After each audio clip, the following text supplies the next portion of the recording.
नमस्कार बालमित्रांनो, बघा आज आपण विभाज्यतेच्या कसोट्यांमध्ये 3 ची विभाज्यतेची कसोटी बघणार आहोत। आता 3 ची विभाज्यतेची कसोटी म्हणजे काय, तर दिलेल्या संख्येला 3 ने पूर्ण भाग जातो की नाही हे आपल्याला ठरवायचं आहे।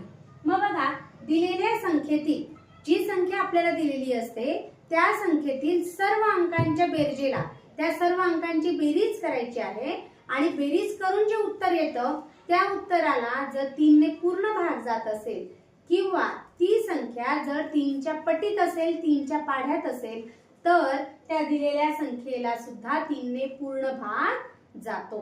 मग आता उदाहरणादाखल मी 234 ही संख्या घेतलेली आहे। बघा, या संख्येतील सर्व अंकांची आपण पहिले काय करणार आहोत, बेरीज करणार आहोत।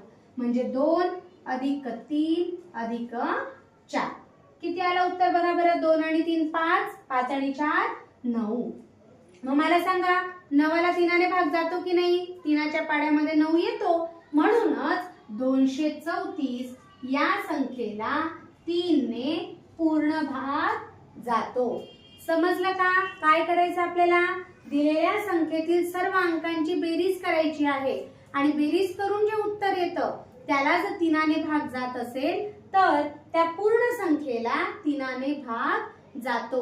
ही झाली 3 ची विभाज्यतेची कसोटी।